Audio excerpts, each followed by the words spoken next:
Hello students, today we will discuss about magnetic field, force on a charged particle moving in a magnetic field. हम calculate करना चाहेंगे कि किसी charge particle के ऊपर कितना फोर्स लगता है जब वो मैग्नेटिक फील्ड में मूव करता है और उसी एक्सप्रेशन से बाद में फिर हम basic definition of magnetic field calculate करके चलेंगे।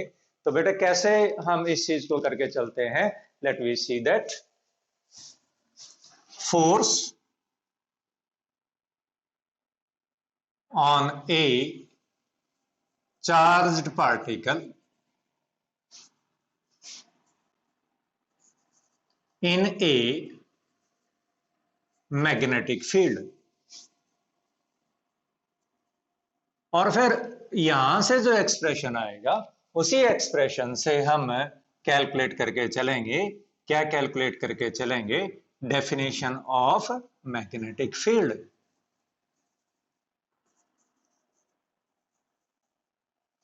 Right?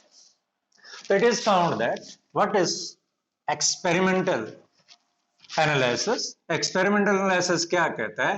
Force on a charged particle is found to be directly proportional to the magnitude of charge. Force on the charged particle is found to be the directly proportional to magnitude of charge. It is also found to be directly proportional to speed of the charged particle. It is also found to be directly proportional to the magnitude of magnetic field at the given point. Also found to be directly proportional to sine of the angle theta is angle between direction या मैं यूं कहूं velocity vector and magnetic field vector. Combining all the factors we get F is equal to proportional to Q V B sin theta. Constant of proportionality use कर लेते हैं। F is equal to K Q V B sin theta. In every system of units,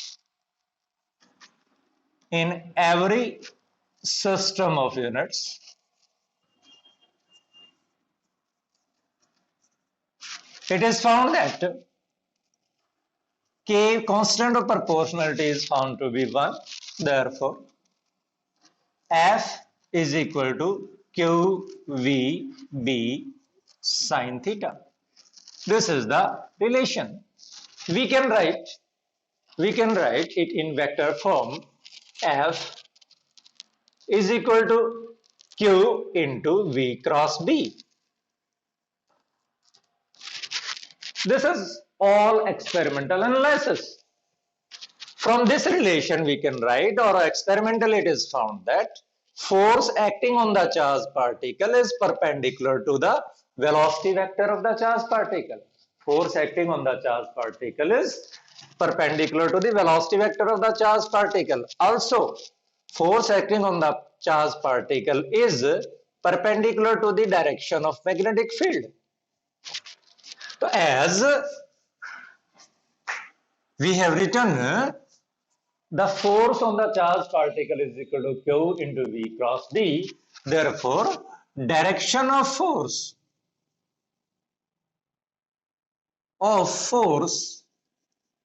is given by rules of cross product. Rules of cross product. Direction जो है force की वो किससे देंगे? Cross product के रूल से। अब यहां से हमारे पास हम कुछ स्पेशल केस डिराइव करके चलते हैं। Number 1, when charged particle is at rest, therefore F will be equal to 0।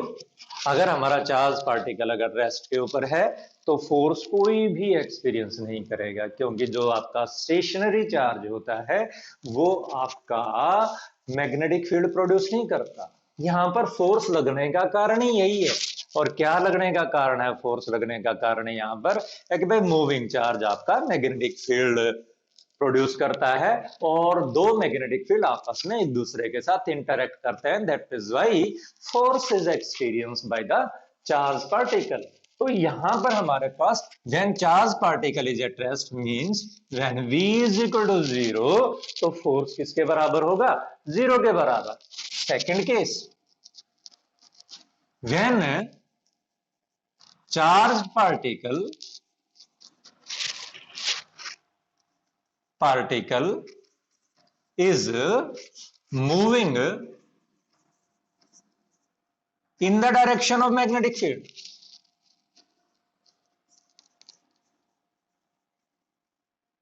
Of magnetic field. जब आपका चार्ज पार्टिकल मैग्नेटिक फील्ड की डायरेक्शन में आपका मूव करे तो बेटे आपके पास either theta is equal to 0 यानी अलोंग द मैग्नेटिक फील्ड है, और theta is equal to 180 degree यानी opposite to the direction of magnetic field है। दोनों केसेस में आपके पास साइन थीटा जो है वो किसके बराबर होगा? 0 के बराबर होगा। और साइन थीटा 0 के बराबर होगा तो एफ भी किसके बराबर होगा? 0 के बराबर होगा। तो दैट इज व्हाई आपके पास एक और केस आ गया, चार्ज पार्टिकल अगर आपका रेस्ट के ऊपर है तो भी कोई फोर्स एक्सपीरियंस नहीं करेगा, और चार्ज पार्टिकल अगर आपका मैग्नेटिक फील्ड की डायरेक्शन में मूव कर रहा है तो भी वो कोई फोर्स एक्सपीरियंस नहीं करेगा। तो आपके पास जनरल केस तो हमने कैलकुलेट कर ही लिया, जब थीटा एंगल बन रहा है तब हमने कैलकुलेट कर लिया। अब मान लो चार्ज पार्टिकल आपका मैग्नेटिक फील्ड के परपेंडिकुलर है। Third, when charged particle moves perpendicular to magnetic field,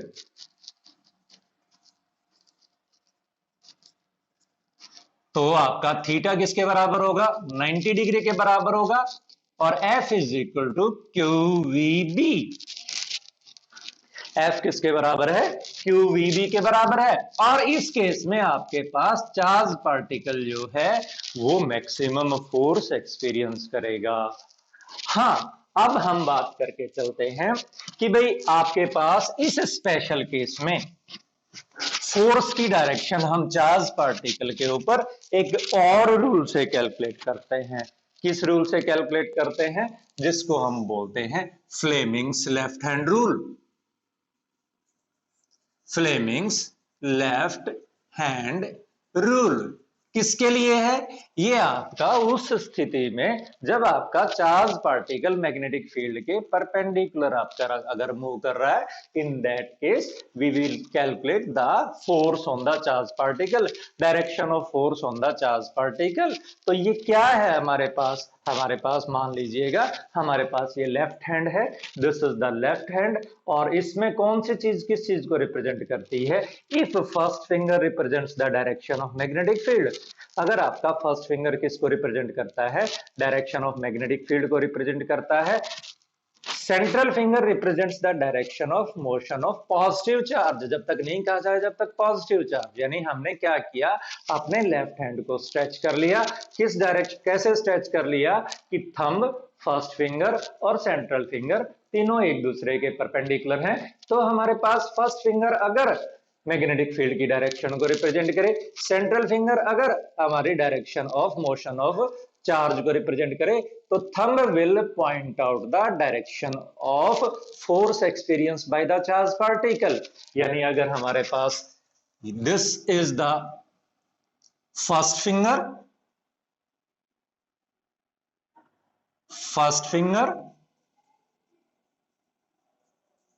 first finger आपका किस चीज की डायरेक्शन को रिप्रेजेंट करता है? Magnetic field. This is the central finger,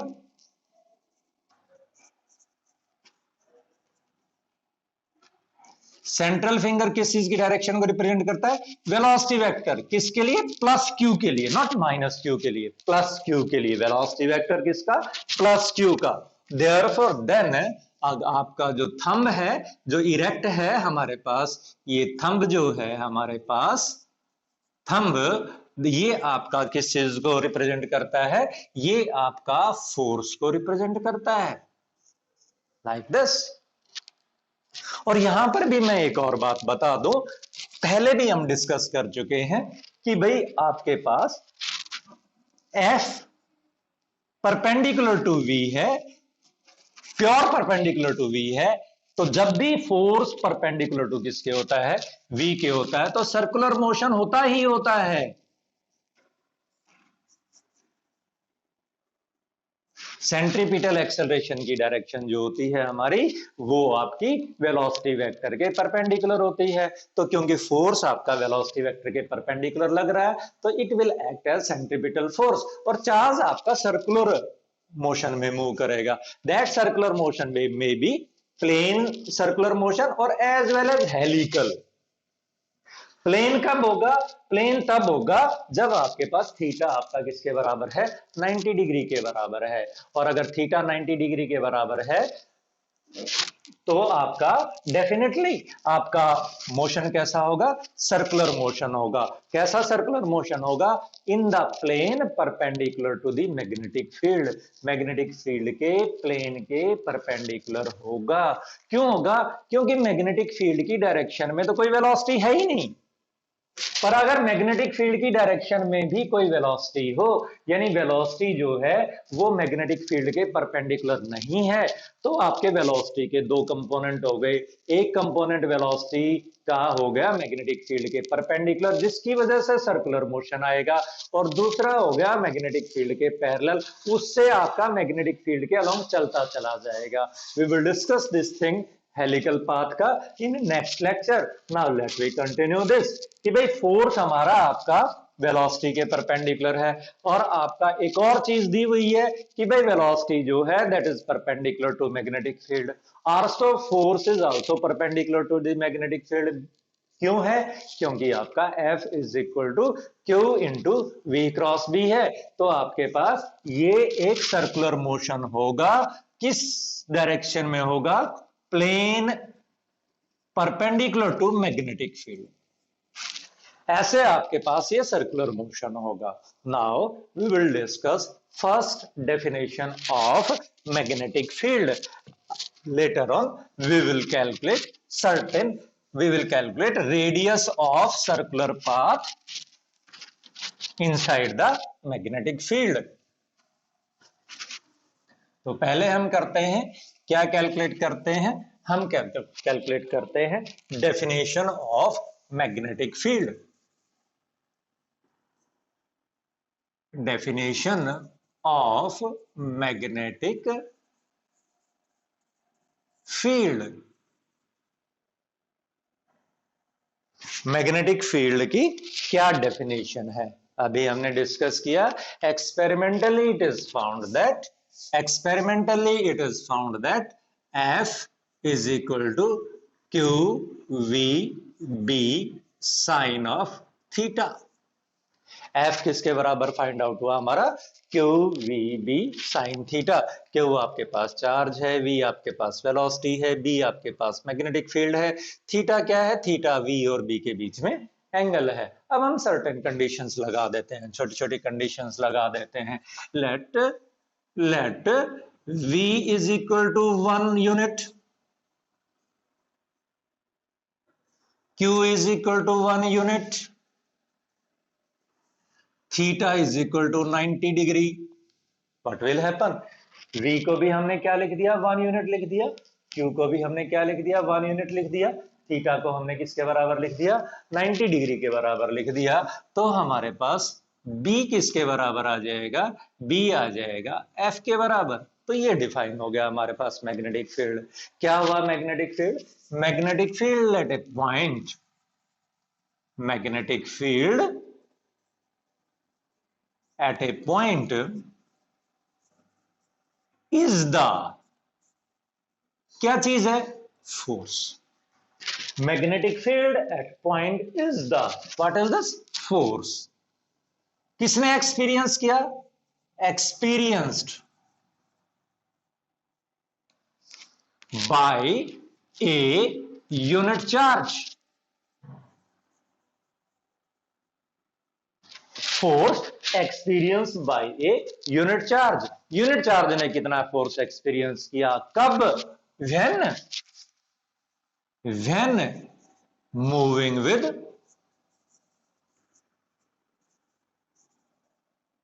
unit velocity. कब एक्सपीरियंस किया? जब वो आपका यूनिट वेलोसिटी से मूव कर रहा था. when moving with unit velocity. किस डायरेक्शन में? in the direction perpendicular to the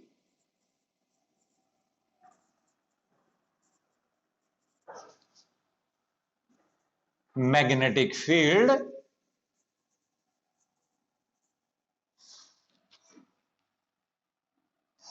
at that point.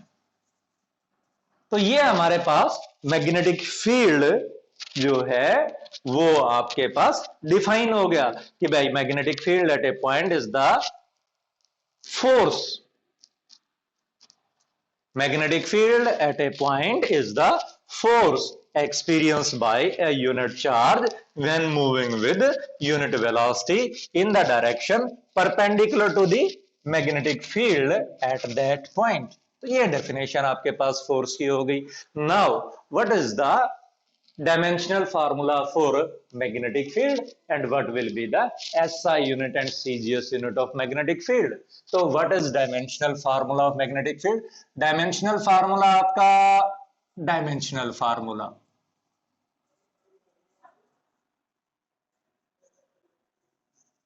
Dimensional formula. तो ये हमारा फार्मूला क्या कहता है? ये हमारा फार्मूला कहता है कि dimensional formula of B is equal to dimensional formula of F divided by Q dimensional formula और वी डायमेंशनल फार्मूला और साइन थीटा डायमेंशनल फार्मूला. तो मैं पहले एम के एस क्यू में लिख देता हूं. एम के एस क्यू में, तो एम के एस क्यू में तो हमारे पास फोर्स का dimensional formula M L 1 T minus 2 divided by Q. क्योंकि मैंने एम के एस क्यू सिस्टम लिया है, तो एम के एस क्यू सिस्टम लिया है तो आपके पास क्यू का क्या आएगा? Capital Q. वी का क्या आएगा? L T minus 1. और भाई साइन थीटा आपका मैं नहीं लिख रहा इसका, m0 l0 t0. तो हमारे पास क्या आ गया? ये हमारे पास आ गया m1 l0 t minus 1 q minus 1. अगर मैं इसी डायमेंशनल फार्मूला को बेसिक फंडामेंटल क्वांटिटीज की टर्म में अगर लिख करके चलूं, यानी एम्पियर यूज करके चलूं, एसआई यूनिट फंडामेंटल क्वांटिटी यानी एम के एस ए सिस्टम की अगर बात करके चलूं, तो फोर्स का डायमेंशनल फार्मूला क्या आ गया हमारे पास? वही M L T minus 2 divided by Q. Charge का कितना हो गया? आई टी यानी ए टी. और स्पीड का कितना हो गया? स्पीड का हो गया एल टी माइनस 1. तो अब आपके पास क्या हो गया? M L 0 t minus 2 a minus 1. So this is the dimensional formula of what? This is the dimensional formula of magnetic field. अब हम बात करके चलते हैं कि what is the SI unit of magnetic field.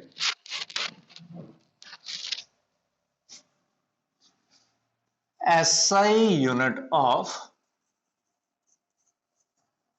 magnetic field.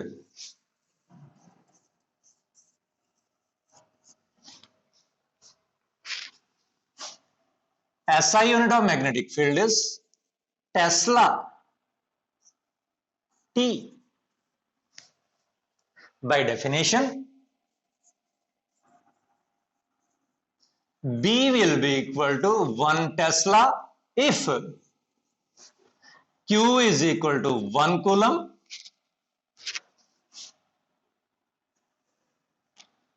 V is equal to 1 meter per second, theta is equal to 90 degree, and force is equal to 1 Newton.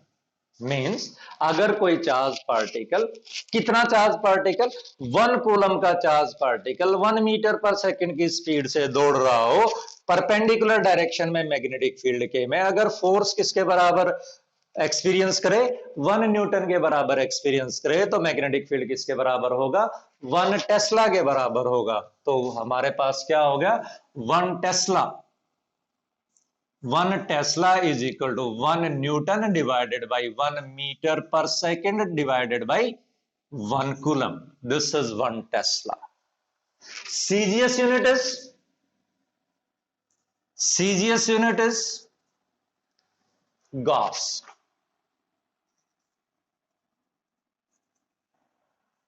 CGS unit is Gauss. यानी आपका magnetic field क्या होगा, 1 Gauss होगा if force किसके बराबर हो, 1 dine के बराबर हो, चार्ज किसके बराबर हो, 1 इलेक्ट्रोमैग्नेटिक यूनिट।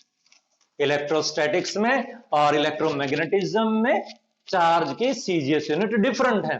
चार्ज की सीजीएस यूनिट इलेक्ट्रोस्टैटिक्स में ईएसयू इलेक्ट्रोस्टैटिक यूनिट है, और आपकी चार्ज की यूनिट इलेक्ट्रोमैग्नेटिक्स में ईएमयू इलेक्ट्रोमैग्नेटिक यूनिट है। और आपके पास V आपका 1 सेंटीमीटर पर सेकेंड।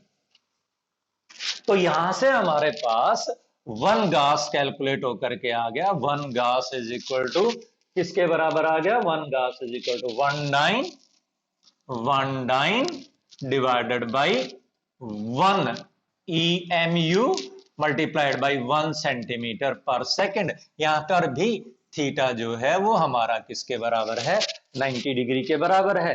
देन यहां से हमारे पास क्या आ गया, 1 डाइन आपका 10⁻⁻⁵ न्यूटन होता है, divided by 1 electromagnetic unit 10 coulomb के बराबर होता है, और भाई हमारे पास 1 सेंटीमीटर पर सेकेंड 10⁻⁻² मीटर पर सेकेंड के बराबर होता है।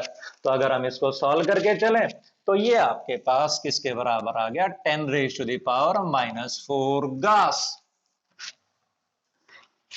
तो हमारे पास क्या रिलेशन आ गया, एसआई सिस्टम में और सीजीएस सिस्टम में। हमारे पास एसआई सिस्टम में और सीजीएस सिस्टम में आ गया 1 tesla is nearly equal to 1 10⁻⁻⁴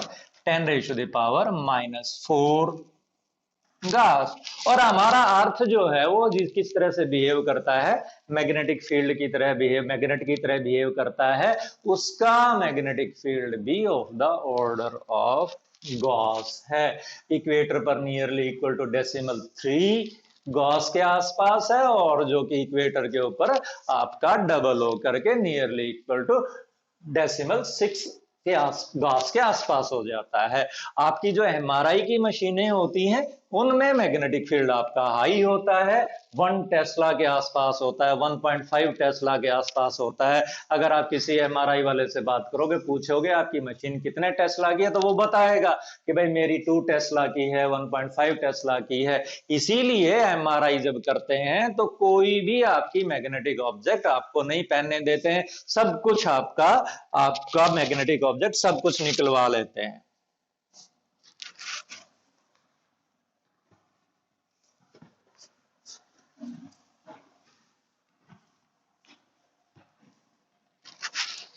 एक इंपॉर्टेंट चीज है, क्योंकि फोर्स तो मैग्नेटिक फील्ड की वजह से लगता है, तो क्या ये फोर्स जो है वो स्पीड भी चेंज करता है? नो, स्पीड चेंज नहीं करता। क्यों नहीं करता? स्पीड चेंज कर ही नहीं पाता, क्योंकि ये वेलोसिटी के परपेंडिकुलर है, और वेलोसिटी के परपेंडिकुलर है तो it can change the direction only, it can't change the magnitude of velocity means speed. यानी force on a charged particle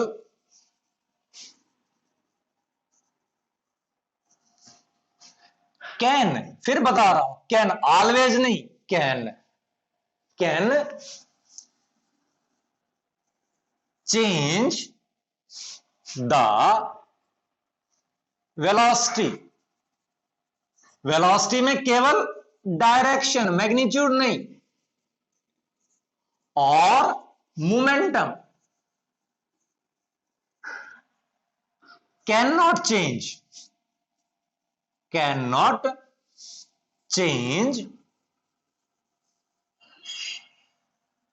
speed or kinetic energy of charged particle।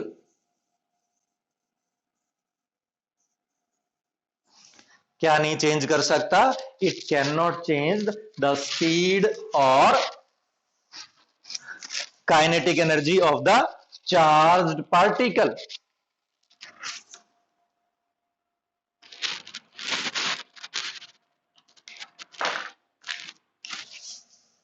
Proof,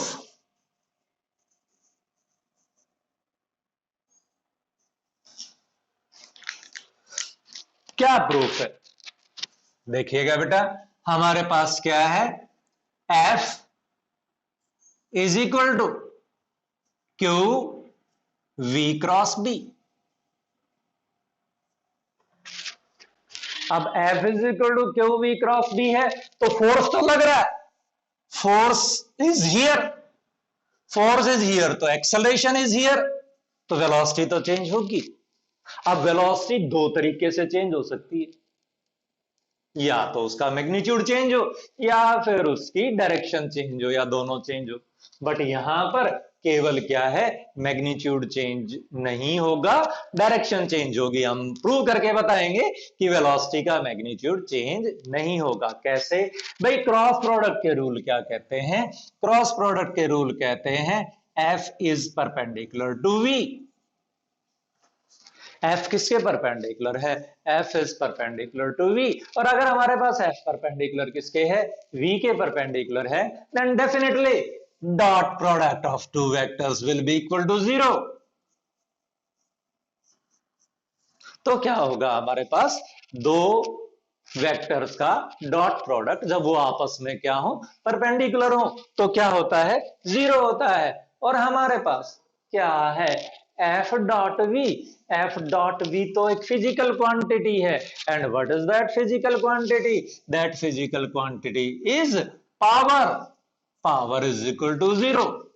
power आपका किसके बराबर हो गया? 0। It means that power developed by magnetic field on the charged particle is 0। तो अगर power हो गया 0, तो हमारे पास क्या हो गया? तो हमारे पास rate of doing work dw by dt is equal to 0। Rate of doing work हमारे पास किसके बराबर हो गया? 0 के बराबर हो गया। तो अगर हमारे पास रेट ऑफ डूइंग वर्क हमारे पास अगर 0 के बराबर हो गया, तो dw भी किसके बराबर हो गया? 0 के बराबर हो गया। यानी वर्क डन आपके पास इंस्टेंटेनियस टाइम में वर्क डन हमारे पास किसके बराबर हो गया? वर्क डन हमारे पास 0 के बराबर हो गया। बट अगर हमारे पास वर्क डन 0 के बराबर है, तो हमारे पास वर्क एनर्जी थ्योरम है। वर्क एनर्जी थ्योरम क्या कहती है? अगर वर्क डन अगर हमारे पास 0 है, तो भाई हमारे पास change in kinetic energy will be equal to 0। तो kinetic energy final minus kinetic energy initial is equal to 0। तो this implies that kinetic energy final is equal to kinetic energy initial। तो यहां से आपने प्रूव कर दिया, क्या prove कर दिया? कि आपका चार्ज पार्टिकल की काइनेटिक एनर्जी जो है वो आपकी मैग्नेटिक फील्ड की वजह से चेंज नहीं हो सकती। और ये आपके पास अगर मैं लिखूं half m v final square is equal to half m v initial square, तो v final is equal to v initial हो गया। यानी ना तो स्पीड आपकी चेंज होती है और ना ही आपका क्या होता है, ना ही आपका काइनेटिक एनर्जी चेंज होती है। तो therefore we can say that कि भाई आपके पास यहां पर अगर चेंज, वो भी कोई गारंटी नहीं है, मोमेंटम में चेंज होना भी कोई गारंटी नहीं है। मोमेंटम में भी चेंज तब होगा जब आपके पास मोमेंटम, इनिशियल मोमेंटम या वेलोसिटी की डायरेक्शन, मैग्नेटिक फील्ड की डायरेक्शन एक दूसरे के पैरेलल मैच ना करती हो। अगर दोनों की डायरेक्शन सेम होंगी तो मोमेंटम भी चेंज नहीं होगा। हाँ, ओब्लिक अगर डायरेक्शन है, if magnetic field, if magnetic field has certain angle, make certain angle with the direction of magnetic field, then velocity vector makes certain angle with the direction of magnetic field, then you can say that the momentum will change, otherwise no change in momentum. Next,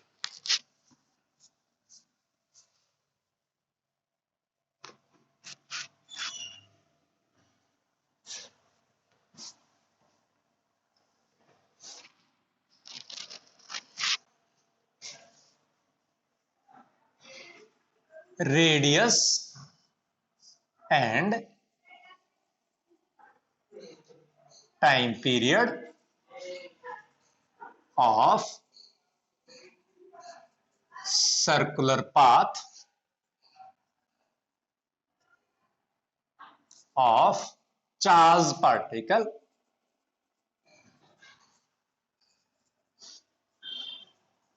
when it is moving perpendicular to magnetic field.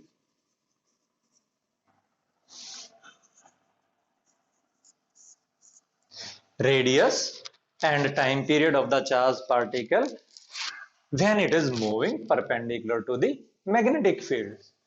The required centripetal force mv square by r is equal to qvb sine of 90, sine of 91. तो यहां से हमारे पास r किसके बराबर आ गया, r आ गया mv by bq.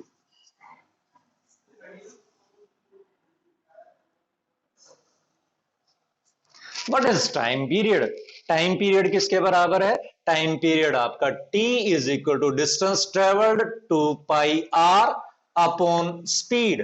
अब इसी इक्वेशन से अगर मैं स्पीड निकाल करके चलूं तो v आपके पास किसके बराबर है, B q r by m. तो हमारे पास t किसके बराबर हो गया, 2 pi r upon B q r by m. R से आर कैंसिल हो गया, t is equal to 2 pi m by B Q.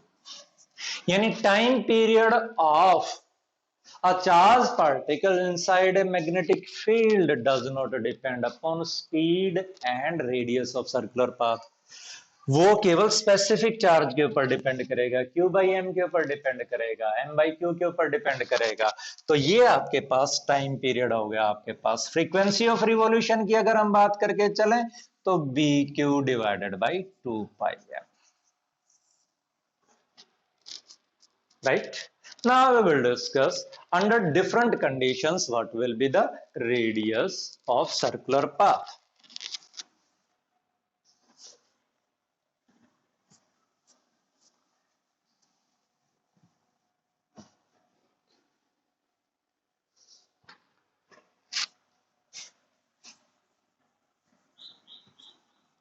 Radius condition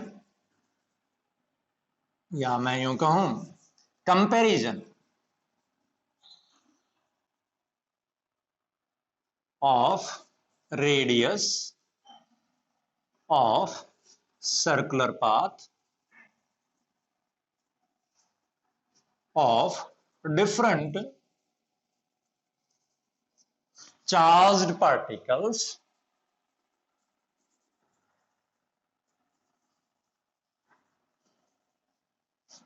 under different conditions.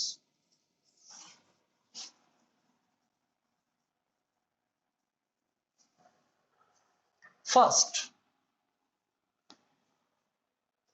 एक चीज तो हम कह देते हैं कि भाई आपके पास यही है कि भाई आपका particle is moving perpendicular to the in a plane perpendicular to the magnetic field, तभी आपका सर्कुलर पाथ होगा। तो comparison of radius of circular path. तो फर्स्ट हम बात करके चलते हैं, व्हेन different charges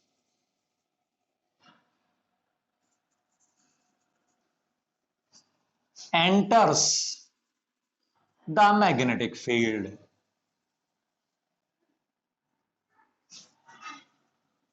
with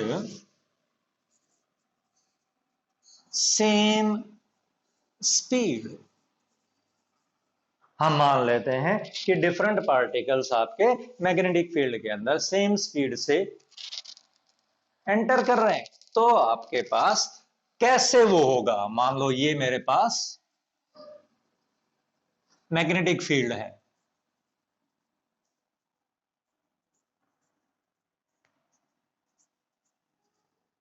दो चार्ज पार्टिकल इसी लाइन से एंटर कर रहे हैं, तो वो जब मैग्नेटिक फील्ड में जाएंगे तो किसका रेडियस ऑफ कर्वेचर ज्यादा होगा, किसका रेडियस ऑफ कर्वेचर कम होगा, हम किस तरह से फाइंड आउट करके चले।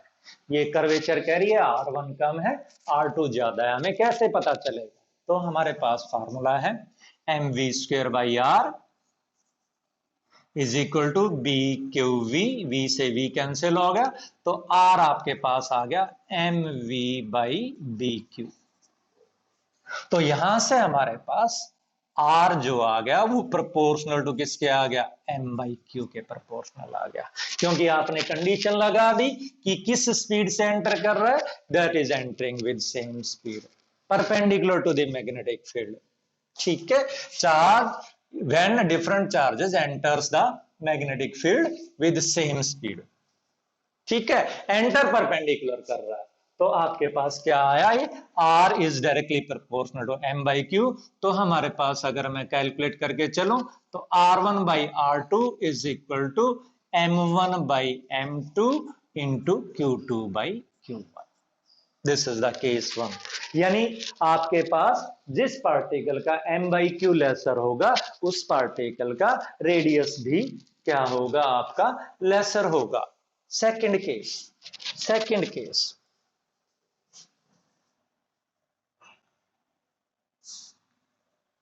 when charge particle enters the magnetic field with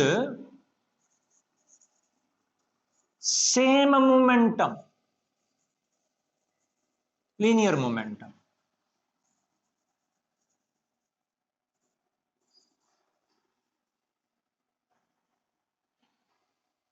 with same linear momentum. जब चार्ज पार्टिकल आपका एंटर करे किसके अंदर, मैग्नेटिक फील्ड के अंदर, विद सेम लीनियर मोमेंटम। तो सेम लीनियर मोमेंटम मतलब क्या हो गया हमारे पास, सेम लीनियर मोमेंटम निकाल के चलते हैं, mv²/r is equal to BQV। तो यहां से R आ गया मेरे पास mv/BQ, तो P/BQ।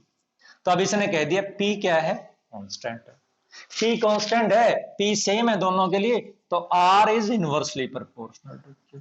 यानी अब अकेले चार्ज के इनवर्सली प्रोपोर्शनल है। जब स्पीड सेम थी तो मास के डायरेक्टली प्रोपोर्शनल था और चार्ज के इनवर्सली प्रोपोर्शनल था, पर जब आपने दो पार्टिकल्स का मोमेंटम बराबर कर दिया तो आपका क्या हो गया, R जो हो गया वो इनवर्सली प्रोपोर्शनल टू किसके हो गया, चार्ज के हो गया। और बस यही है, तो हमारे पास क्या हो गया, R1/R2 is equal to Q2/Q1। R1/R2 is equal to Q2/Q1। Next case,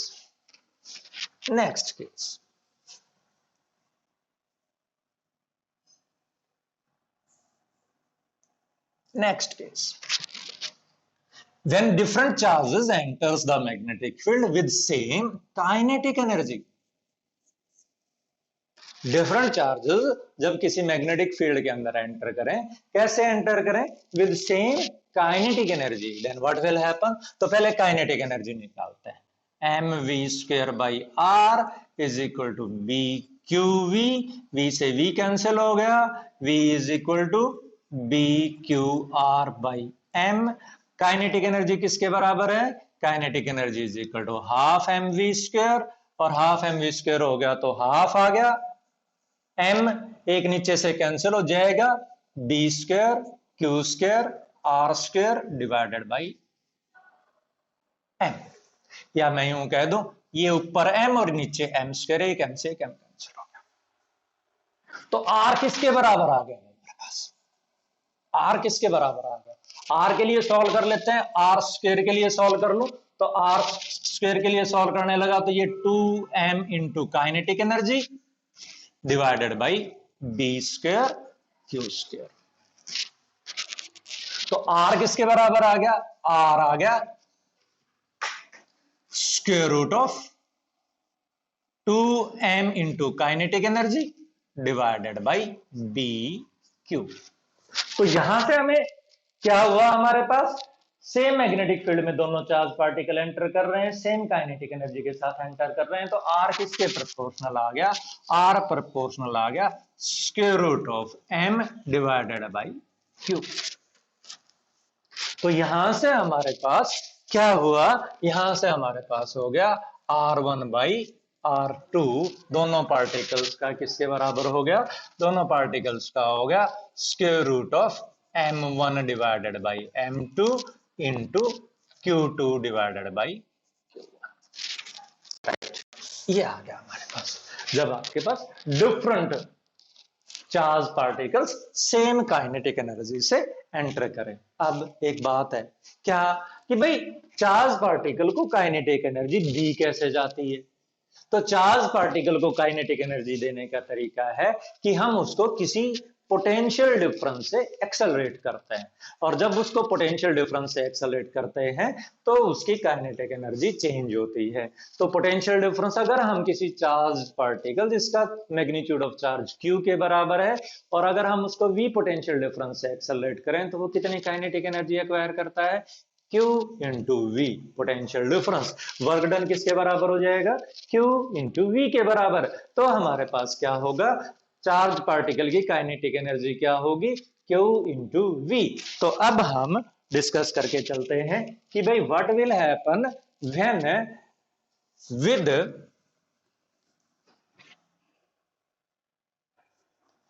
क्या करें, when different charges enters the magnetic field accelerated by same potential difference। अभी हमने प्रीवियस आर्टिकल में पढ़ा, क्या पढ़ा प्रीवियस आर्टिकल में? हमने प्रीवियस आर्टिकल में पढ़ा कि रेडियस जो सर्कुलर पाथ का in terms of kinetic energy twice of m into kinetic energy और divided by b square q square. अब अगर हमने चार्ज पार्टिकल q को v पोटेंशियल डिफरेंस से एक्सेलरेट किया तो हमारे पास r आ गया, क्या आ गया? Square root of twice of m q v divided by b square q square. तो क्या आ गया ये हमारे पास आ गया B Q, not B square Q square, B Q. तो अब ये हमारे पास क्या आ गया? ये आ गया हमारे पास R is proportional to square root of m, और भाई ऊपर स्क्वायर रूट क्यू का है, नीचे पूरा क्यू है तो ये नीचे भी स्क्वायर रूट क्यू आ गया। तो हमारे पास क्या आ गया? R is R1 upon R2 is equal to square root of M1 divided by M2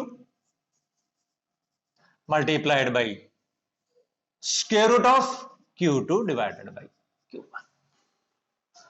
Now how we compare the radius of different particles? जैसे हमें क्या करना है, जैसे हमें डिस्कस करना है,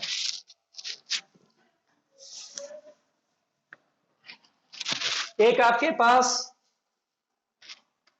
अल्फा हाइड्रोजन है, एक आपके पास न्यूट्रॉन है, एक आपके पास अल्फा पार्टिकल है। तो जब हम इनके लिए कंपेयर करके चलेंगे तो m1 को 1 यूनिट, q1 को 1 यूनिट। m1 मतलब m को 1 यूनिट, Q को 1 यूनिट। यहां पर जब हम रख करके चलेंगे ड्यूट्रॉन के लिए तो M को लिख लेंगे 2 यूनिट और Q को लिख लेंगे 1 यूनिट। एक्चुअल मासेस लिखने की जरूरत नहीं है, हम इनको एटॉमिक मास यूनिट में और एटॉमिक नंबर में जाने देंगे, चार्ज में। तो ये आपके पास M किसके बराबर हो गया 4 यूनिट और Q किसके बराबर हो गया 2 यूनिट।